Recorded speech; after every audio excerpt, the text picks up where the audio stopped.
Bismillahirrahmanirrahim. Kita lanjut kitab Sahih Al-Bukhari. Bismillahirrahmanirrahim. Wa bi sanadil muttasil ila al-Imam Al-Bukhari rahimahullah ta'ala wa nafa'ana Allah bihi wa bi ulumi fid darain.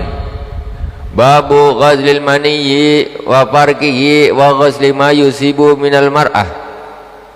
Bab menerangkan tentang mencuci air mani dan menggosoknya, mengkerik, dikerik di baju itu, dikerik ini. Wa ghazli ma yusibu minal mar'ah, dan mencuci apa-apa yang terkena dari orang perempuan, maksudnya darah, haid apa. Wa bi ilaikal hadatsana abdan qala akhbarana Abdullah qala akhbarana Amr ibn Maimun Al-Jazariyu an Sulaiman bin Yasarin an Aisyah zaujan Nabi sallallahu alaihi wasallam ummul mukminin annaha qalat kuntu aghsilul janabata min saubin Nabi sallallahu alaihi wasallam fayakhruju ila salati wa inna buqa'al ma'i fi thawbihi. Sayyidah Aisyah radhiyallahu taala bersabda, Sayyidah Aisyah berkata, sesungguhnya Rasulullah sallallahu alaihi wasallam, ini ceritanya Sayyidah Aisyah, dia berkata bahwa saya membasuh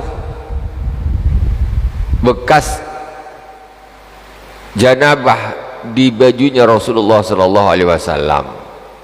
Maksudnya bekas janabah, bekas ini ya, apa kalau ada orang berhubungan, ini ada bekas air mani di umpamanya terkena bajunya, itu dicuci. Terus kata Sayyidah Aisyah radhiyallahu ta'ala anhu, setelah beliau mencuci bekas itu dari baju Rasulullah sallallahu alaihi wasallam, kata beliau fa yakhruju ila salati wa inna buqa'al ma'i fi thawbi. Jadi ketika beliau ini keluar untuk sholat, jadi bekas airnya tuh, bekas dia nyucinya itu masih ada bekasnya di bajunya Rasulullah sallallahu alaihi wasallam. Wa bila qala hadatsana Qutaibah qala hadatsana Yazidu qala hadatsana Amrun an Sulaiman qala sami'tu Sayyidah Aisyah radhiyallahu taala anha haun wa bi ilai qala hadatsana Musaddadun qala hadatsana Abdul Wahid qala hadatsana Amr bin Maimun an Sulaiman bin Yasarin annahu qala sa'altu Sayyidah Aisyah radhiyallahu taala anha anil mani yusibu thawba faqalat kuntu aghsiluhu min thawbi Rasulillahi sallallahu alaihi wasallam wa yakhruju ila shalah wa athul ghasli fi thawbi buqa'ul ma. Sayyidah Aisyah radhiyallahu taala anha ditanya oleh Sayyidina Sulaiman bin Yasar. Dan Sayyidina Sulaiman bin Yasar, saya bertanya pada Sayyidah Aisyah, istri baginda Rasulullah sallallahu alaihi wasallam. Tanya apa? Anil mani yusibu thawba, tentang bagaimana hukumnya air mani yang terkena baju. Air mani kena baju macam mana nih, bawa sholat boleh tak atau najis apa tidak tuh, maksudnya gitu. Tanya Sayyidina Sulaiman bin Yasar kepada Sayyidah Aisyah radhiyallahu taala anha. Faqalat kuntu aghsiluhu min thawbi Rasulillah. Kata Sayyidah Aisyah, saya tuh membasuhnya dari bajunya Rasulullah sallallahu alaihi wasallam. Jadi air mani itu dibasuh sama Sayyidah Aisyah. Fa yakhruju ila salati wa asrul ghasli fi thawbi buqa'ul ma. Sedangkan Rasulullah keluar dari salat, jadi masih bekas air. Sisa dari nyuci itu tentu ada bekas airnya, basah-basahnya. Rasulullah keluar, itu masih ada bekas-bekas airnya, dibawa sholat.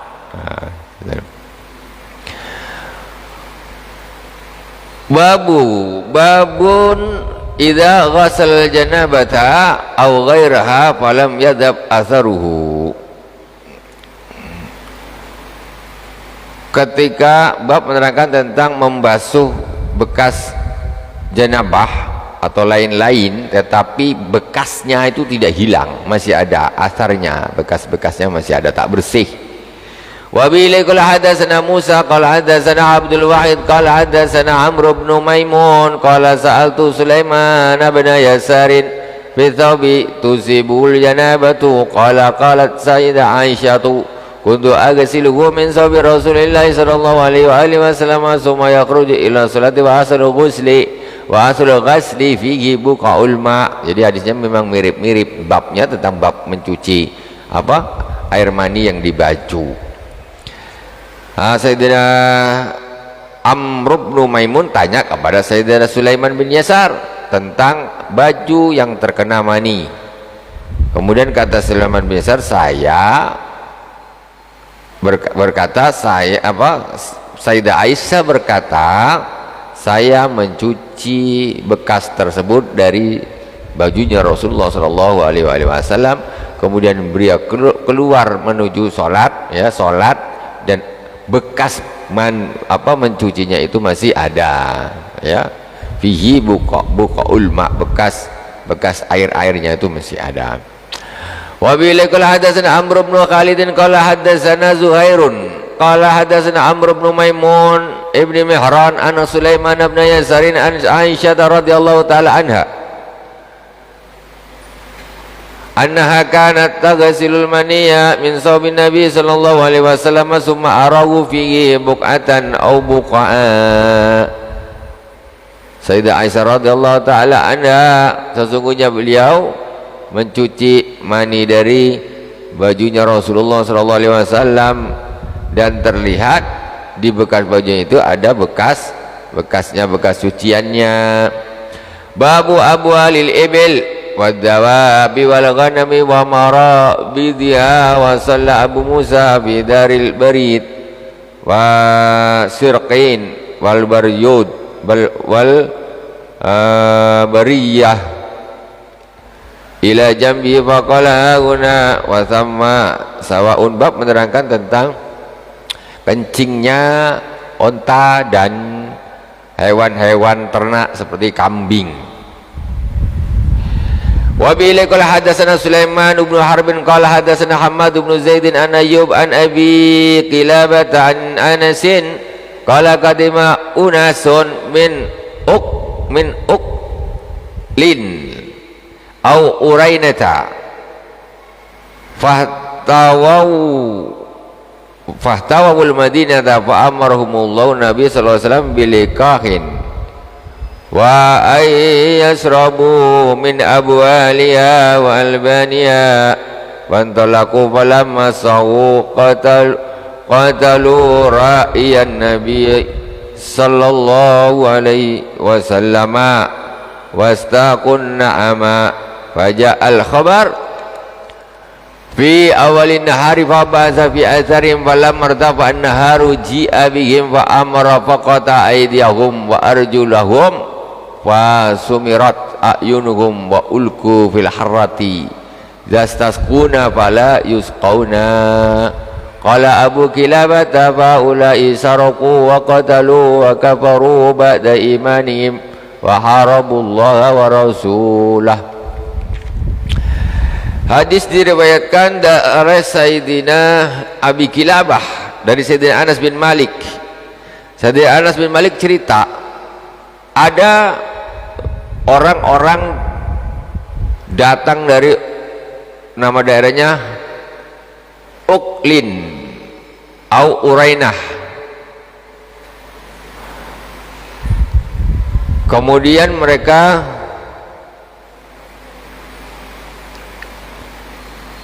pilih kain ayyashrabu min abwaliha iyahum kadza fil far'i min ghairihim ala qala nampak.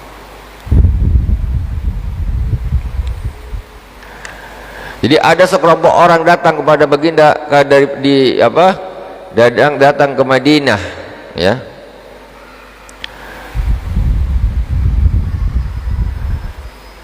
Kemudian Rasulullah sallallahu alaihi wasallam menyuruh fa'amarhum Nabi Rasulullah SAW menyuruh mereka untuk liqah itu mengawinkan, ya, mengawinkan, ya, semacam mengawinkan onta dengan onta, mengawinkan kurma jantan dengan kurma betina. Wa ayyasrabu min abwaliha wa albaniha, ini mengawinkan onta dengan onta jantan dikawinkan onta betina. Kemudian Rasulullah menyuruh mereka untuk meminum kencing onta wa albaniha, dan susu onta. Fantalaku falamma sahu qatalu ra'iyan Nabi sallallahu alaihi wasallam. Jadi untuk obat, untuk obat disuruh oleh Rasulullah sallallahu alaihi wasallam. Kemudian setelah dia minum kencingnya, susunya diminum, susu onta, kencing onta diminum, kemudian mereka pergi. Setelah lama mereka pergi, ternyata mereka sehat. Untuk obat sehat rupanya. Terus setelah saya pulang masuk qatalu ra'yan Nabi, setelah dia sehat malah dia orang ini ternyata orang orang jahat, dia tuh udah sehat malah kemudian dia membunuh penggembala Rasulullah SAW. Jadi ada penggembala hewan-hewannya Rasulullah, ternaknya Rasul dibunuh sama mereka. Wastaqun na'ama, kemudian hewan ternaknya digiring, maksudnya diambil, gembalanya dibunuh, hewan ternaknya dirampas, diambil. Kayak gitu, dia perampok lah, perampok. Namanya penggembala paling satu orang, tiduran bawah pokok dibunuh, habis itu hewan ternaknya diambil. Yaitu onta-onta, ya, onta waktu itu ibil, yaitu onta-onta yang diambil, dia dirampok dia. Kemudian berita itu sampailah kepada Rasulullah SAW, dan Rasulullah mengutus untuk mengejar mereka. Kejar, disuruh kejar. Kurang ajar dia. Kok ada gembala dibunuh, kemudian hewan-hewan ternaknya diambil. Kemudian Rasulullah mengutus orang untuk mengejar mereka. Falamma tarfa'an nahar ji'a bihim. Setelah pada siang harinya, jadi pagi-pagi itu Rasul suruh cari mereka, cari orangnya itu. Di mana orangnya? Yang ngerampok, yang membunuh itu, ambil, cari. Tengah hari dapat, dibawalah orang-orang tadi yang membunuh dan merampok hewan ternak tadi, dibawa kepada Rasulullah sallallahu alaihi wasallam. Kemudian fa'amara faqata aydiyahum wa arjulahum. Kemudian Rasulullah menyuruh agar mereka itu dipotong tangannya. Masya Allah, dipotong tangannya. Pencuri berapa onta sekor itu udah berapa? Itu udah berapa potong? Ini satu ternak onta berapa banyak. Kemudian Rasulullah nyuruh tangan mereka dipotong, tangan wa arjul, dan kaki silang lah, karena mereka itu perampok, udah bunuh kemudian curi. Perampok namanya, begal. Kemudian tangan mereka, Rasulullah menyuruh memotong tangan dan kaki mereka. Kok kejam? Yang kejam siapa? Dia gembala dibunuh sama mereka, kemudian hewan-hewannya dicuri semuanya, dibawa.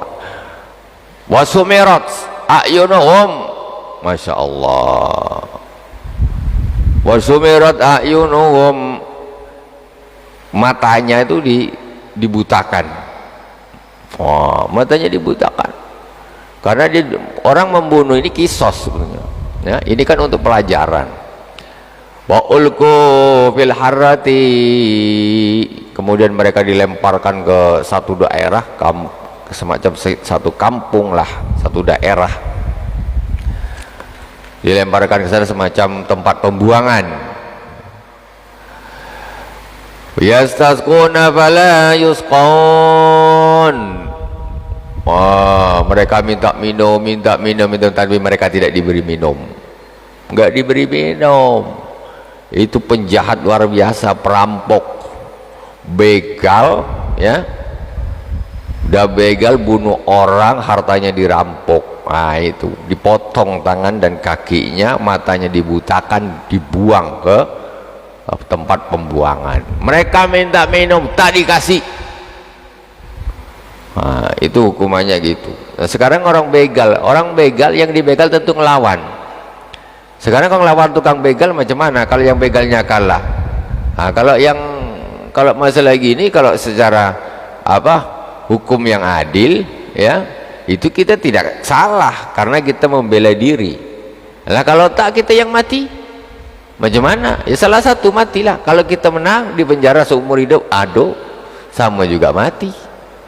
Jadi kalau ada begal sudah kasih lehernya gini, ambillah, enggak itu. Ya tidaklah tentu ngelawan kan? Ngelawan kita berkelahi, menang kita pula. Kalau hukum tidak tidak adil, membela diri tetap dihukum. Ini yang payah. Jadi terus macam mana kalau orang dia mau dirampok orang, suruh nyerah gitu? Ya tidak bisa lah. Jadi berbeda membunuh, membela diri dengan membunuh, niat membunuh itu tentu lain hukumnya. Namanya membela diri, menjaga ruh, ini hukumnya wajib. Ada orang nak bunuh, dia tak jaga roh dia. Aku nanti pun kalau aku lawan kau, aku menang pun kalah juga.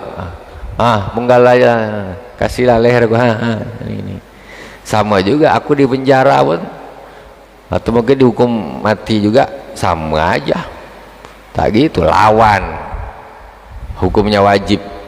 Menjaga diri ini wajib, jangan mati konyol. Qala Abu Kilabah, fahaulai saraku wa qatalu wa kafaru ba'da imani. Mereka itu mencuri, wa qatalu kemudian mereka membunuh, wa kafaru kemudian mereka kafir ba'da imanihim setelah dia iman. Jadi dosa, hukuman orang mencuri, diam-diam rumah kosong dia masuk, congkel pintunya, ambil barang berharga, bawa dia. Dengan orang yang begal, lain hukumannya lain. Nah, inilah hukuman orang begal ini. Jadi dia terang-terangan. Jadi yang punya harta itu dibunuh dulu, baru diambil hartanya. Itu hukumannya jauh lebih berat daripada pencuri. Kalau pencuri dipotong tangan aja segini, pencuri. Dia niat dia memang ngambil barang aja. Kalau ini tak, sudahlah, nyuri, bunuh lagi. Wa harabullah wa rasulahu, mereka memerangi Allah dan Rasulnya, berhak mendapat hukuman yang setimpal. Wa bi ilaikul hadatsana Adamu qala hadatsana. Jam berapa ni? Belum. Wa bi ilaikul hadatsana Adamu qala hadatsana Su'bah qala akhbarana Abu Tayyah Yazid bin Humaid an Anasin qala kana Nabi sallallahu alaihi wasallam yusalli qabla ay yubnal masjidu fi marabidil ghanam. Sayyidina Syu'bah berkata, Abu Tayyah Yazid bin Humaid meriwayatkan dari Sayyidina Anas bin Malik radhiyallahu taala anhu, kata Sayyidina Anas, Rasulullah sallallahu alaihi wasallam salat sebelum dibangun masjid fi marabidil ghanam, di tempat orang mengembala kambing tuh. Sebelum ada masjid, di situ salatnya Rasulullah sallallahu alaihi wasallam. Babu ma yaqa'u minan najasat. Jadi ini macam dalil-dalil yang kalau Imam Malik rahimahullah ta'ala kan mengatakan semacam kotoran kambing, kotoran sapi itu tak najis. Jadi mengambil ini dalil-dalil dari sini, tidak najis. Itu menurut Imam Malik rahimahullah ta'ala. Kalau menurut Imam Syafi'i hukumnya najis. Nah, itulah berangkat dari hadis-hadis ini, pemahaman para ulama akhirnya berbeda-beda. Yang satu ulama mengatakan demikian, yang satu demikian, yang satu pakai hadis ini, yang satu pakai hadis ini. Nah, itu menyebabkan menjadi berbeda-beda. Babu ma yaqa'u minan najasati fis samni wal ma' wa qala az-Zuhri la ba'sa bil ma'i ma lam yughayyiru ta'mun aw rihun aw launun. Qala Hammadu la ba'sa birisil maitah wa qala Zuhri fi idhamil mauta nabal fil wa ghairihi adraktu nasan min salafil ulama yamtashituna biha wa yaddahinuna fiha la yarawna bihi ba'san. Ini fikih, Masya Allah, ada fikihnya juga. Bab menerangkan tentang najis yang jatuh di minyak samin atau di air. Kata Imam Zuhri, tidak mengapa najis jatuh di air selagi tidak merubah rasa, rihun, aulaunun, bau dan warnanya. Kalau enggak berubah air itu tak apa-apa, kata Imam Zuhri. Kemudian waqal Hamad labasa birisil maitah, enggak apa-apa kalau yang jatuh ke air itu bulu ris. Ris ini apa? Bulu ayam tuh. Bulu ayam, bulu bebek yang untuk bikin badminton itu ris. Kalau ris jatuh ke air itu tidak apa-apa, buang. Enggak, walaupun apa istilahnya risnya itu bulunya itu bulu bangkai, mampaknya burung dara atau ayam. Nah, bulunya ayam itu kalau dicabut sedang hidup itu bulunya itu hukumnya najis. Nah, segala sesuatu bagian dari hewan yang diambil ketika dia sedang hidup maka hukumnya adalah najis. Wa qala Zuhri fi idhamil mautan wal fil wa ghairihi adraktu nasan min salafil ma yatamasituna biha wa yadahinuna fiha la yarawna bi ba'sun. Sedangkan tentang, Masya Allah, ini perbedaan pendapat ulama. Ini Imam Zuhri. Imam Zuhri ini dia apa namanya, semacam Imam Syafi'i, Imam Malik, Imam Lais. Dia mujtahid.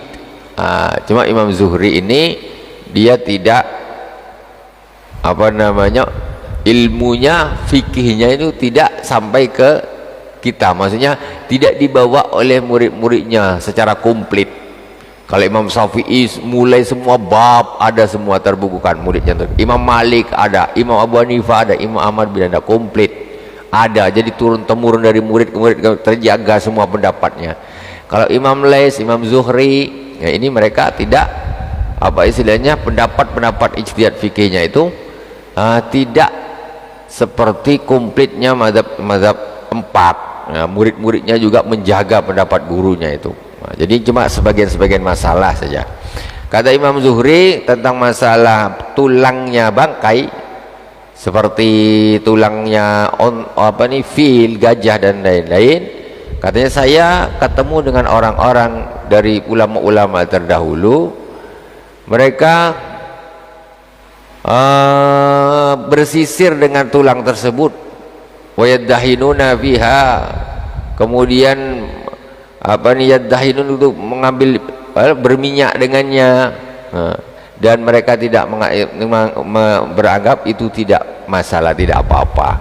Sementara kita kalau mazhab Imam Syafi'i, kalau itu merupakan bangkai tentu najis, tapi kalau tak bangkai ya tak najis, tidak ada masalah. Nah, tapi ini bangkai di sini. Ini pendapatnya Imam Az-Zuhri. Pendapatnya Imam Az-Zuhri berarti bukan pendapat Imam Asy-Syafi'i lain. Wa qala Ibnu Sirin wa Ibrahim wala ba'sa bi tijaratil aj. Kata Imam Ibnu Sirin dan Imam Ibrahim, tidak mengapa menjual aj itu apa, gading gajah. Gitu. Nah, gading gajah, kan gajah itu kalau mati berarti kan bagian tubuhnya jadi bangkai. Tetapi kalau menurut Imam Ibnu Sirin dan Ibrahim tidak apa-apa, boleh. Tinggal Imam Syafi'i, Imam lain nanti ada perbedaan pendapat. Wallahu subhanahu wa ta'ala a'lam. Subhanakallahumma bihamdik asyhadu an la ilaha illa anta astaghfiruka wa atubu ilaik. Wa sallallahu ala sayyidina Muhammadin wa ala alihi wa sahbihi wa baraka wa sallam. Alhamdulillahirabbil alamin. Wassalamualaikum warahmatullahi wabarakatuh.